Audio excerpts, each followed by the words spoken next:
Yes, even Tony Schiavone. Even Tony. That's the place to do it, man. So check it out.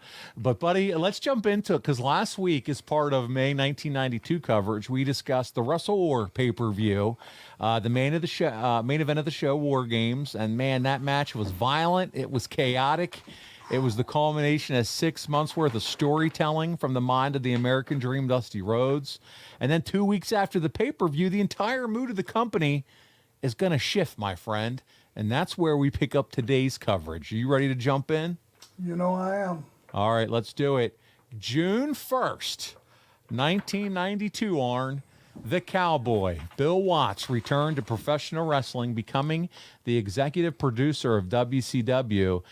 And during the Medusa episode, we kind of talked about Watts coming back a little bit because we talked about her whole span of time there with Bill. But you had previously worked for Watts when you first started in the wrestling business, but you're no longer a rookie in the locker room now. You're one of the established locker room leaders, and as a member of the Dangerous Alliance, you're in a top position based on the way Dusty has been using you to get the baby faces over. What's your initial reaction, and what is the initial reaction, should I say, from the wrestlers to the ousting of Kip Fry and the hiring of Bill Watts? Well, everybody liked Kip. Kip was a fan. He really liked the product.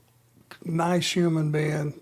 You know, it was going to be what everybody thought was a step forward as far as relations with the brass, the top brass. Yeah, because Hurd was gone, and that was terrible, and Kip was a nice, change of pace, big time. Yeah, and it was disappointing. Really was. And listen, you were involved, there's no doubt about it, Arn, in the top line creative for the past 7 months. Were there concerns on your part that Dusty and Watts wouldn't be able to coexist? Obviously, these guys are both creative in their own way. They're probably going to have differences in opinions, maybe a different process. Did you, or do you know if the boys maybe had some concerns? Well, Bill was pretty much my way or the highway.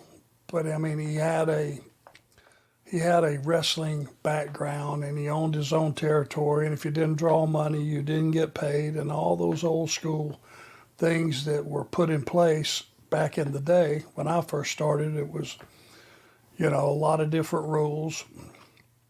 But there's a big difference in owning the company like Bill did, Mid-South Wrestling, and working for a corporate giant like he was walking into. There's some things you can't say. There's things you can't do. It's a whole different ball game, the corporate side, of wrestling, and that's who we work for. We work for a corporation, a huge one. I don't think Bill was ready for all that.